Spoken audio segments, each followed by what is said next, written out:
오늘 말씀 읽으시면서 이 마지막에 아멘이 줄어드시는 이유가 있으셨죠. 네, 어떤 감정이 드셨습니까? 누가복음 12장 49절부터 53절까지의 말씀은요, 사실 참 당혹스럽고 이해하기 어려운 말씀입니다. 내가 세상에 평화를 주러 온 줄 생각하느냐? 그렇지 않다. 도리어 분열을 일으키러 왔다. 이제 집안 식구들이 나누어서 아버지와 아들이 서로 싸우고 어머니와 딸이 서로 싸우고 시어머니와 며느리가 서로 싸울 것이다. 제가 이 말씀을 처음 접한 것은 고등학생 시절이었습니다. 고등학교 기독교 서클에서 이 제자훈련의 매일 과제 가운데 하나가 성경 읽기가 있었는데 이 구절을 접하면서 엄청 놀랐던 기억이 납니다. 그런 점에서 오늘 말씀은 아주 난해하고 또 불편하고 심지어는 이제 설교하는 저한테도 전혀 내키지 않는 그런 말씀이긴 하지만 오히려 그렇기 때문에 꼭 한 번은 짚고 넘어가야 하고 또 생각해 보아야 할 그런 말씀입니다. 조금 불편해 보이겠지만 그럼에도 불구하고 오늘 말씀을 통해서 예수님께서 우리에게 주신 그 말씀의 목적과 뜻을 깨닫는 귀한 시간이 되기를 간절히 축원합니다. 우리가 이 말씀을 읽을 때 분명히 인식해야 하는 점이 한 가지가 있는데요. 그것은 바로 무엇이냐? 예수님이 선포하신 복음은요, 평화의 복음이라는 겁니다. 분명히 평화의 복음을 전하러 오셨다는 것이죠. 누가복음 2장 14절을 보면 천사들이 나타나서 예수님 탄생의 기쁜 소식을 알릴 때 그들이 이렇게 찬양했습니다. 우리 화면을 보시면서 함께 읽어보도록 하겠습니다. 읽겠습니다. 지극히 높은 곳에서는 하나님께 영광이요 땅에서는 하나님이 기뻐하신 사람들 중에 평화로다 하니라. 예수님의 탄생은 이 땅에 울려 퍼진 평화의 소식이었습니다. 그것은 예수님께서 나시기 전에 세례 요한의 아버지였던 이 사가랴가 부른 찬가에서도 분명히 드러납니다. 누가복음 1장 79절을 보시면 그 찬가에서 이 사가랴는 예수님의 탄생을 예고하면서 이렇게 말을 하는데요. 이 말씀도 우리가 화면을 보시면서 함께 읽어보도록 하겠습니다. 어둠과 죽음의 그늘에 앉은 자에게 비치고 우리의 발을 평강의 길로 인도하시리로다 하니라. 아멘. 그들이 기다리던 메시아 그리스도는 평강의 길로 인도해 주시는 분이시다라는 예언입니다. 심지어 예수님의 이 복음이 평화의 복음이라는 이 사실을 다른 사람뿐만 아니라 예수님 자신도 스스로 그렇게 말씀하세요. 누가복음 7장 50절을 보면 예수님은 자신의 발에 향유를 부었던 이 죄인인 여인을 향해서 평안히 가라 이렇게 말씀하시고요. 8장 48절에도 12해 동안 혈류증을 앓았던 여인을 향해서도 똑같이 평안히 가라 이렇게 말씀하십니다. 나아가서 예수님은 그의 제자들에게도 이 같은 일을 하도록 말씀하시는데 10장 5절을 보면 이 제자들이 어느 집에 들어가든지 먼저 그 집에 평화가 있기를 빌어라 이렇게 말씀하셨습니다. 이처럼 예수님의 이 평화는 예수님의 오심과 사역을 대표하는 그런 대변하는 말이었기 때문에 이 누가복음과 같은 이 수많은 복음서의 내용들 그리고 그 저자가 기록된 똑같은 저자가 기록한 사도행전 10장 36절에서 베드로가 예수님의 사역을 한마디로 요약하는 장면이 나오는데 이 10장 36절의 말씀도 우리가 한번 함께 읽어보려고 합니다. 화면을 보시면서 읽겠습니다. 만유의 주 되신 예수 그리스도로 말미암아 화평의 복음을 전하사 이스라엘 자손에게 보내신 말씀. 아멘. 이렇게 예수님의 사역은 바로 평화를 전하는 사역이었는데요. 그렇다면 오늘 말씀에서 예수님은 왜 자신이 평화를 주러 온 것이 아니라 오히려 분열을 일으키러 왔다 이렇게 왜 말씀하시는 걸까요? 간단히 답부터 말씀드리자면 예수님께서 가져오신 이 평화가 어떠한 사람에게는 평화가 아니었기 때문입니다. 예를 들어서 죄인인 한 여인에게 예수님께서 평화를 선언하시는 이 누가복음 7장 36절부터 50절까지의 말씀에서 이 예수님이 여인에게 평안히 가라라고 말씀하실 때 한쪽에서는 전혀 평화롭지 못해서 그것을 못마땅하게 여기는 사람들이 있었습니다. 그 사람들은 바로 유대 종교 지도자들이었죠. 이 식사 자리에 함께 있던 이 유대교 지도자들은 예수님께서 그 여인을 죄인으로 구별하시지 않으시고 하나님 나라의 한 가족으로 자신과 똑같이 받아들였다는 그 사실을 인정할 수 없었습니다. 그런 점에서 예수님께서 평화를 가져오셨는데 이 세상이 그 평화를 받아들이지 않은 것은 예수님의 평화와 세상의 평화가 달랐기 때문입니다. 예수님께서 활동하시던 때는요, 역사적으로는 로마 제국의 시대였습니다. 그 가운데서도 흔히 말하는 팍스 로마나의 시대였습니다.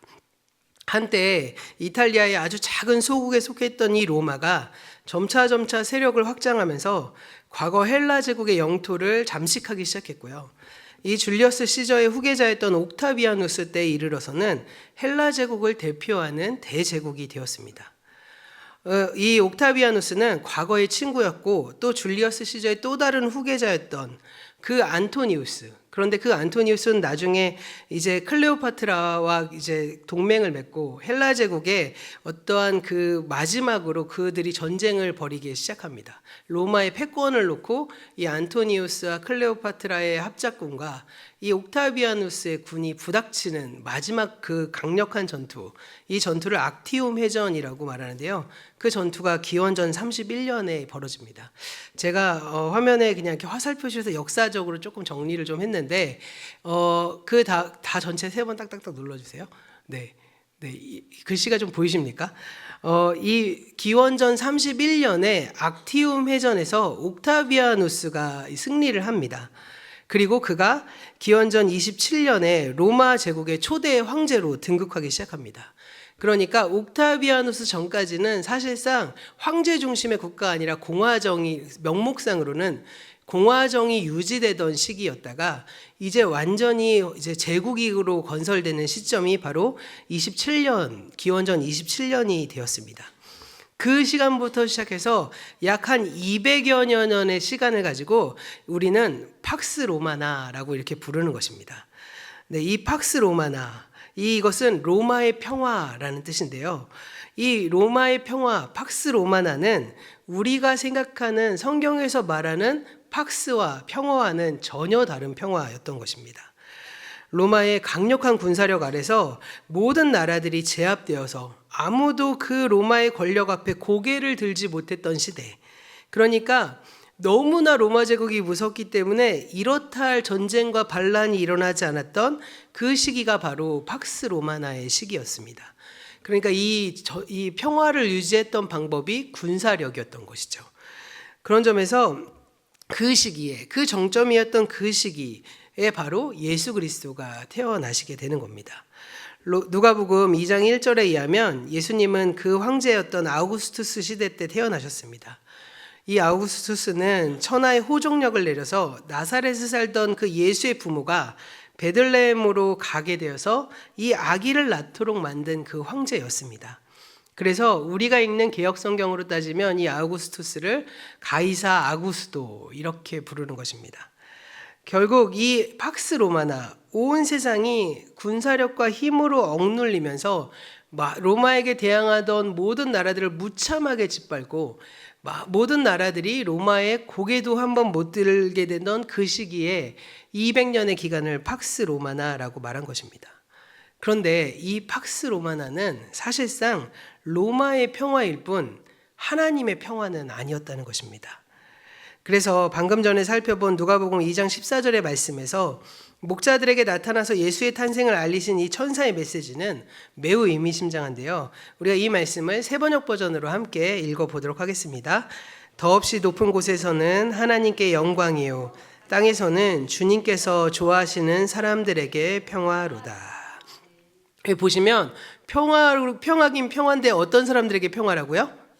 주님께서 좋아하시는 사람들에게 평화가 임한 것입니다. 그러니까 세상에 로마의 평화가 막 기세등등했을 때 그들의 평화가 아닌 주님께서 좋아하는 사람들에게 평화가 임하는 예수의 탄생이 벌어지기 시작한 것입니다.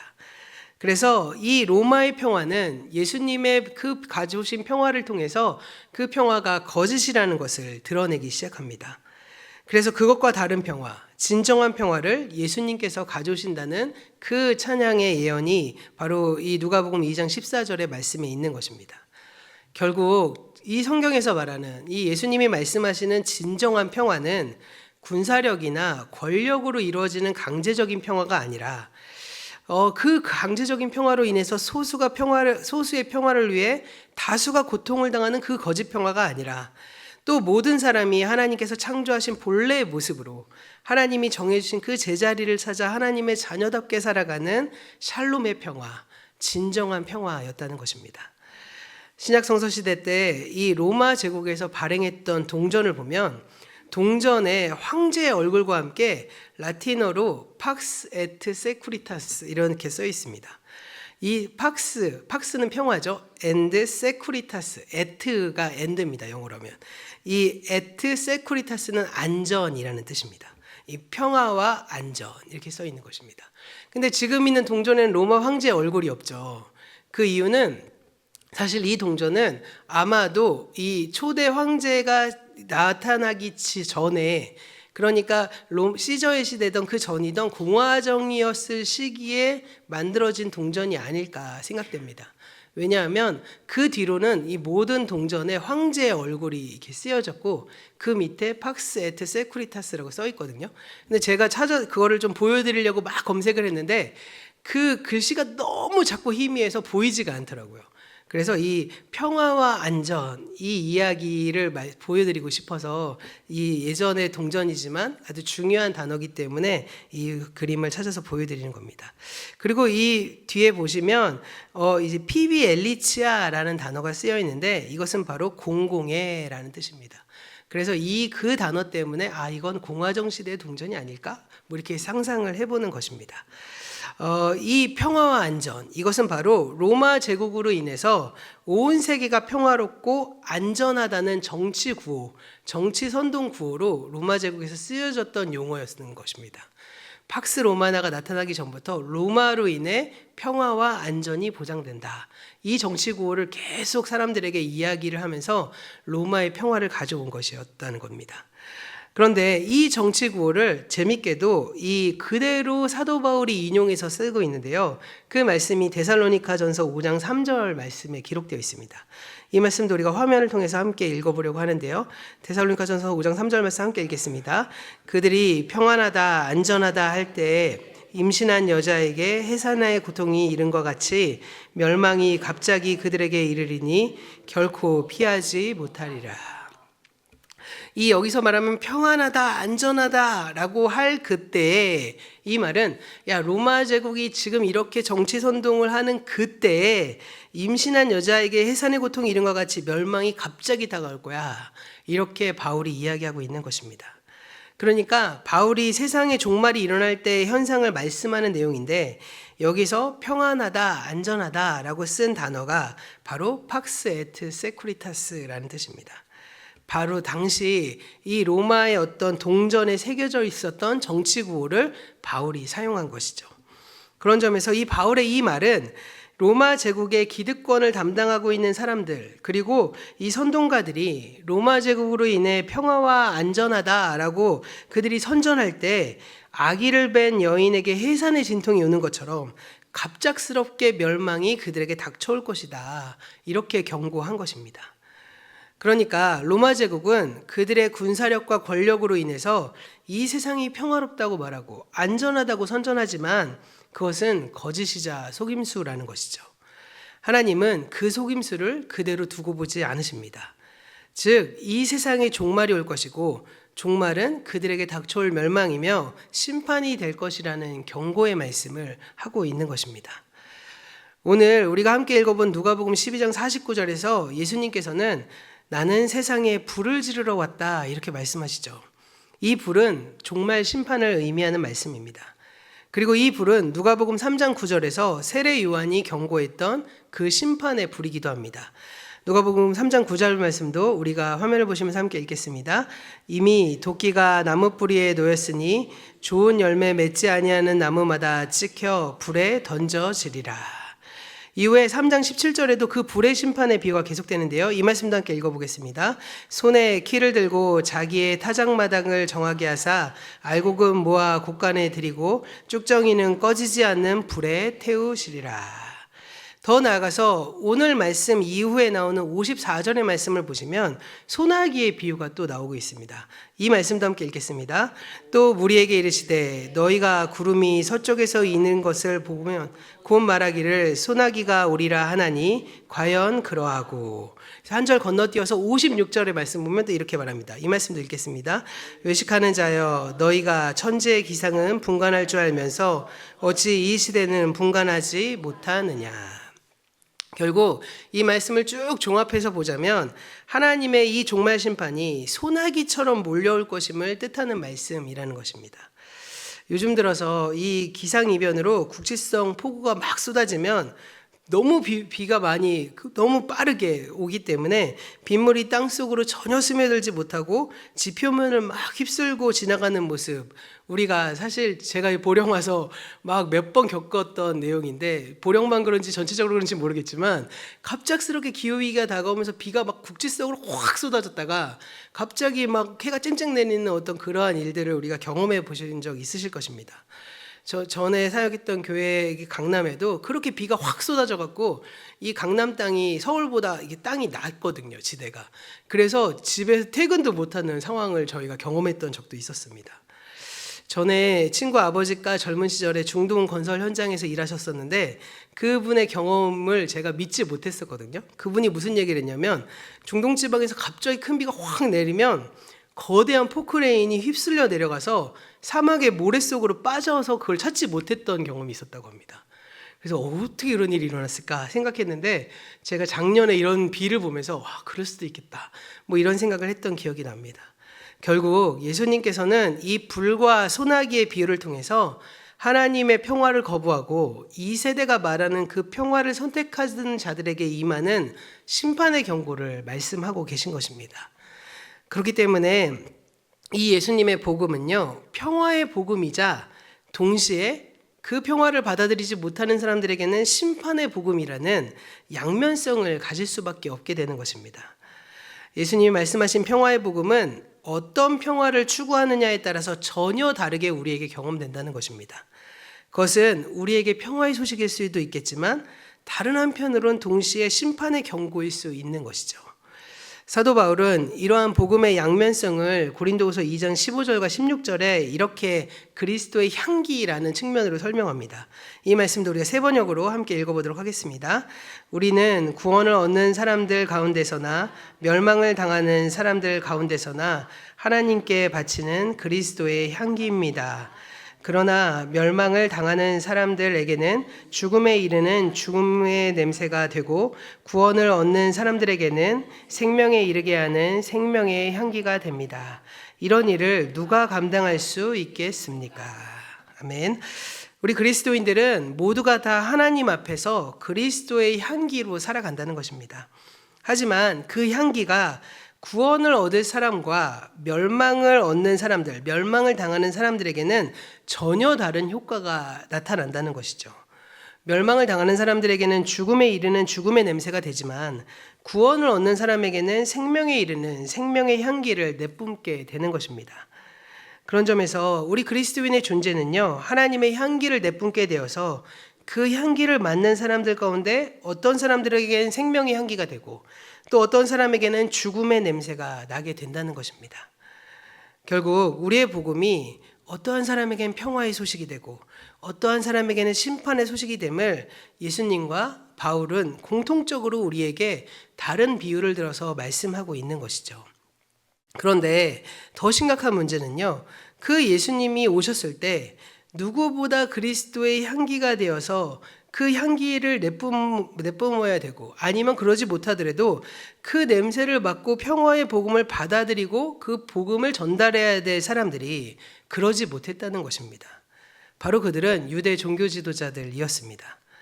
예수님 당시 유대교 지도자들은 하나님을 누구보다도 열심히 믿는 사람들이었고 명목상 하나님의 평화를 외치는 사람들이었지만 사실은 로마의 평화를 추구하는 사람들이었다고 성경은 말하고 있습니다. 누가복음 23장 1절 이하를 보면 유대교 지도자들이 이 예수님을 빌라도의 법정에 고발하는 장면이 나오는데요. 여기서 예수님은 로마의 평화를 위협하는 불순한 정치범으로 묘사하고 있습니다. 1절과 2절 말씀 우리 화면을 보시면서 함께 읽겠습니다. 무리가 다 일어나 예수를 빌라도에게 끌고 가서 고발하여 이르되 우리가 이 사람을 보매 우리 백성을 미혹하고 가이사에게 세금을 바치는 것을 금하며 자칭 왕 그리스도라 하더이다 하니. 이 그들이 고발하는 내용이 총 3가지입니다. 첫 번째는 예수가 유대 민족을 미혹한다라고 말하고 있는데요. 여기서 미혹한다는 말은 이 5절에 나오는 것처럼 예수님이 백성을 선동한다는 것입니다. 두 번째 고발은 예수님이 황제에게 세금을 바치지 못하도록 선동하고 있다고 말합니다. 그리고 세 번째 고발은 그가 자칭 그리스도, 곧 왕이라고 칭하고 있다. 이렇게 말합니다. 이 3가지 고발을 하나로 요약해 보자면 예수님은 로마 제국의 통치를 인정하지 않고 스스로 유대인의 왕이라고 자청하고 백성을 선동하면서 로마 제국을 저항하게끔 하면서 로마의 평화를 위협하는 존재다. 이렇게 고발하고 있는 것이죠. 이것이 바로 누가복음에서 예수님을 고발했던 이유였다는 것입니다. 사복음서에서 분명히 드러나는 것처럼 이 고발은 날조였습니다. 예수님은요, 정치가가 아니시잖아요. 예수님이 반로마 혁명운동을 펼쳤던 사람도 아니었고, 그리고 그 안에서 무장봉기를 하던 투쟁을 하던 그런 일들을 벌이는 사람도 아니었습니다. 그런데 예수님의 이 평화의 복음을 전하는 이 사역, 이 사명, 이 사역으로 인해서 예수님은 오히려 반로마 정치범이라는 누명을 쓰고 십자가를 지게 되셨습니다. 그래서 예수님께서 지신 십자가 위에 죄패가 붙었는데 그것이 바로 유대인의 왕 나사렛 예수였습니다. 그러니까 정치범이었다는 것이죠.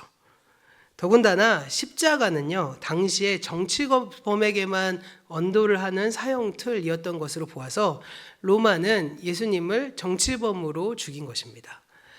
로마에게 반란을 들고 반기를 들었던 사람들을 죽이는 도구가 바로 십자가였기 때문입니다. 그렇게 예수님은 누명을 쓰시고 돌아가게 된 것입니다. 이 재판에서 유대교 지도자들은 로마의 평화의 그 수호를 위해 앞장서는 제국의 하수인으로 철저히 등장합니다. 그들이 이름은 대제사장이다, 바리새인이다, 종교 지도자다라고 이야기하지만 그들이 모든 하고 있는 일들을 종합해 보면 제국의 하수인으로, 우리의 역사적 경험에 빗대어 말하면 일제강점기의 친일파와 같은 사람들로 나타나고 있는데요.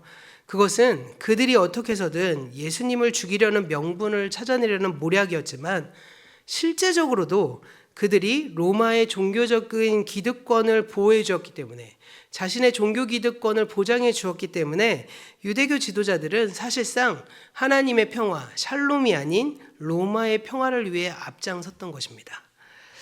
우리가 차차 살펴보겠지만 이 누가복음에 나타나는 유대교 지도자들은요, 그 이름으로는 종교 지도자들이라고 칭하고 있지만 그들은 정치가였습니다. 그들은 하나님을 향한 그 믿음의 순수성에 따라 움직이는 것이 아니라 철저히 자신들의 정치적 이익과 종교적 기득권을 위해 움직였기 때문입니다. 그들의 이름은 하나님의 종이었지만 사실은 로마 제국의 꼭두각시로 철저히 이용됩니다. 그래서 그들은 유대 안에 로마의 평화를 확산시키고 지속하기 위해 힘쓰는 사람들로 나타나고 그려지고 있는 것입니다. 따라서 예수님이 가져오신 평화는 그들에게는 위협으로 다가올 수밖에 없고 예수님의 복음이 그들에겐 죽음의 냄새일 수밖에 없었던 것이죠. 그런 점에서 그들이 그 하나님의 나라를 받아들이고 그들이 그 자신이 암송하고 그리고 공부했던 그 말씀 그대로 오신 예수님을 그 안에 온전하게 그를 구주로 받아들였다면 자신의 기득권을 내려놓고 그분의 모든 제자가 되어서, 누가복음으로 따지면 제자들의 특징 중에 하나인 모든 것을 다 버려두고 예수를 따르는 삶을 살았어야 함에도 마땅한데 그러지 못하고 그들은 당연하게도 자신들이 누린 기득권을 움켜잡으며 예수를 죽음의 길로 내몰았던 것입니다. 그래서 결국 그들은 자신들이 누리고 가진 것을 지키기 위해 한 사람을 죽이기로 결정한 것입니다. 그런 점에서 예수님은 이 땅에 평화를 가져오셨지만 그 평화를 인정하지 않는 사람들로 인해서 이스라엘 안에 분열이 일어나게 되고 소동이 일어난 것입니다. 그리고 이것은 이미 누가복음 2장 34절과 35절에 예고된 상황입니다. 예수님의 부모가 정결례를 행하기 위해 성전에 올라갔을 때 이 성전에서 아기 예수를 만난 이 시므온은 예수님에 대해 예언합니다. 근데 이 예언할 때 그 내용은 이 아기가 이스라엘 가운데 많은 사람을 넘어지게도 하고 일어서게도 할 것이며 이렇게 말합니다. 그리고 그로 인해 비방받는 표징이 될 것이다 이렇게 말합니다. 이것은 복음서에 담겨있는 예수님의 사역을 아주 잘 요약해서 보여주는 말씀인데요. 그리고 예수님이 더 나아가서 왜 고난을 받고 죽임당하시는지를 보여주는 말씀이기도 합니다. 그런 점에서 결과적으로 우리에게는 예수님의 평화와 세상의 평화를 온전히 분별할 줄 아는 능력이 필요하다는 것이죠. 예수의 평화와 세상의 평화는 절대 같을 수가 없고 더 나아가서 우리는 두 평화 가운데 하나를 선택해야만 한다라고 오늘 말씀은 말하고 있는 것입니다. 그리고 그 평화를 선택할 때 그 선택하는 그 갈등의 양상이 가족 안에서도 분열이 일어날 정도로 아주 극단적인 상황으로 치달을 수밖에 없음을 말해주고 있는 것이죠. 마태복음 6장 24절에서 예수님은 이렇게 말씀하시는데요. 이 말씀도 우리가 화면을 보시면서 함께 읽어보려고 합니다. 우리 화면 준비해 주시고요. 6장 24절의 말씀입니다. 함께 읽겠습니다. 한 사람이 두 주인을 섬기지 못할 것이니 혹 이를 미워하며 저를 사랑하거나 혹 이를 중히 여기며 저를 경히 여김이라.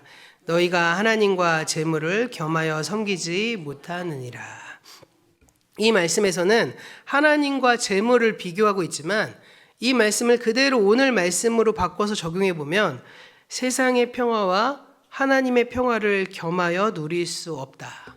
이렇게 해석해도 과언이 아니라는 것입니다. 그렇기 때문에 우리는 선택해야 하는 것이죠. 하나님의 나라를 내가 누리고 살 것인가? 아니면 이 세대의 질서에 굴복할 것인가? 이 문제를 말입니다. 더 나아가서 근본적으로 나는 복음의 말씀을 들었을 때 어떠한 반응이 일어나는가도 생각해 보실 필요가 있습니다. 복음의 말씀을 들었을 때 그 복음의 말씀이 나에게 향기롭게 다가오는가?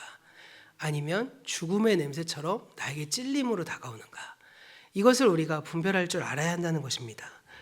그래서 그 복음의 말씀으로 인해서 나에게 기쁨과 감사가 흘러넘치는지 아니면 찔림이 일어나는지 그것도 아니면 분노가 일어나는지 우리가 돌아보아야 한다는 것입니다. 말씀으로 인해 기쁨과 감사가 넘쳐 흐르신다면 하나님께 영광 돌리시기를 바랍니다. 그리고 우린 감사해야 하는 것이죠. 복음의 말씀이 들려졌을 때 기뻐한다는 건 은혜입니다. 복음의 말씀을 들었을 때 그렇지 동의가 되면 우리가 그분의 나라에 거하고 있다는 증거가 되는 것입니다. 그런데 말씀으로 인해서 나의 안에 찔림이 일어나면 그때는 나에게 어떤 부분에서 찔림이 일어나는지 이 말씀의 거울 앞에 정직히 자신을 비추어서 보고 그리고 분별하여서 돌이키는 역사를 만들어내야만 한다는 것입니다. 마지막으로요. 말씀 앞에 막 분노가 일어나게 된다면 하나님과 나의 관계에 대해서 근본적으로 점검해 보시고 우리의 삶을 하나님께로 돌이키는 회개의 역사가 일어나기를 간절히 축원합니다. 우리가 오늘 말씀을 통해서 예수님의 평화와 이 세상이 말하는 평화가 절대 같지 않다는 그 이유를 우리는 살펴보았습니다. 그리고 그것은 바로 진리의 말씀이라는 사실도 깨달아야 합니다. 그리고 그 깨달음을 바탕으로 예수의 편에 서서 그 평화를 누릴 것인지 아니면 당시의 종교 지도자들처럼 예수님을 통해 쏟아내는 그 불에 분노하면서 결국 예수님을 죽음으로 몰고 갈 것인지를 우리가 돌아보아야 한다는 것입니다. 그리고 나의 위치가 지금 상황에서 어느 자리에 놓여 있는지도 바라볼 줄 아는 영적인 분별력이 있기를 간절히 축원합니다. 그리고 돌이키셔야 한다는 것입니다. 이러한 돌이킴이 중요한 이유는요. 우리가 늘 말씀 앞에 바로 서서 우리의 자리를 늘 돌이키고 늘 분별하면서 살아가야 하기 때문입니다. 그러지 않으면 나도 모르게 입으로는 예수의 복음을 이야기하면서 현실의 삶 앞에서는 이 세상의 질서에 나도 모르게 순응하고 끌려가고 아니면 그냥 무책임하게 방조하면서 같이 그 길을 따라가고 있는 사람들이 될 수밖에 없다는 것. 우리가 그것을 우리의 존재가 그러한 존재라는 사실을 기억해야 한다는 것이죠. 공생의 시대에 이 유대 종교자들처럼 입으로는 하나님의 말씀을 줄줄 암송하고 금식하면서 이 기도하는 삶을 살아가면서도 이 자신의 이익과 기득권을 위해 이 땅에서 그리스도로 오신 예수님을 십자가의 형벌을 지게 한 자들과 별반 다를 바 없는 선택을 우리도 할 수밖에 없다는 것입니다. 그런 점에서 예수의 복음에 늘 민감하시고 그 안에 주파수가 항상 이렇게 세워져 있으셔야만 합니다. 그래야 예수의 복음이 올 때 그것을 아멘으로 받아들이고 감사로 누릴 수 있게 된다는 것입니다. 그리고 이 세대의 질서를 우리가 선택하게 된다면 아무리 우리가 하나님의 샬롬을 빌고 바라고 예수의 복음을 내가 전한다고 할지라도 그 예수의 복음이 나에게는 불의 심판이 올 것이고 소나기와 같은 심판이 되어서 그로 인해 마땅히 사랑해야 될 가정 안에 불화가 일어나고 당연히 미리 맛보는 하나님의 나라를 누려야 할 그 가정 안에서 서로 싸움이 일어날 수밖에 없음을 오늘 말씀은 말하고 있다는 것입니다. 우리가 오늘 말씀을 통해서 예수 그리스도의 오심과 삶 그리고 고난과 죽음에 이르는 그 모든 과정을 다시금 묵상해 보시면서 이 세상의 평화와 그들이 만들어 놓은 질서를 거부하고 예수의 길이 나의 길이 되고 예수의 평화가 우리의 평화가 되어서 우리의 가정과 우리의 교회 안에 주님의 참 평화가 임하기를 간절히 축원합니다. 그리고 이렇게 우리 모두가 예수님의 평화를 따라 살아가겠다고 결단하며 나아갈 때 그 길을 분명히 우리 주님께서는 친히 이끌어 주실 것입니다. 우리가 우리의 능력으로 그 예수님의 평화를 가져오고 누리고 전할 수 없는 존재들이기 때문입니다. 우리는 그저 그 예수님 앞에 우리의 소원으로 결단하면서 그분이 임하실 때 따라가기만 하면 되는 것입니다.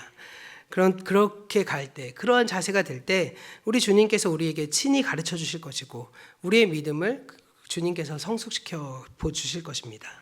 더 나아가서 이렇게 성숙된 믿음으로 나아감을 통해서 우리도 언젠가 이 바울의 고백과 같이 주의 십자가로 못 박는 자들로 인해 받는 그 고난을, 그 예수의 고난을 우리도 함께 지고 그 십자가 위에 예수와 함께 나도 함께 못 박혔기 때문에 그런즉 이제는 내가 사는 것이 아니라 오직 내 안에 그리스도께서 살아간다고 자신 있게 고백하는 저와 여러분이 되기를 주님의 이름으로 간절히 축원합니다. 기도하겠습니다.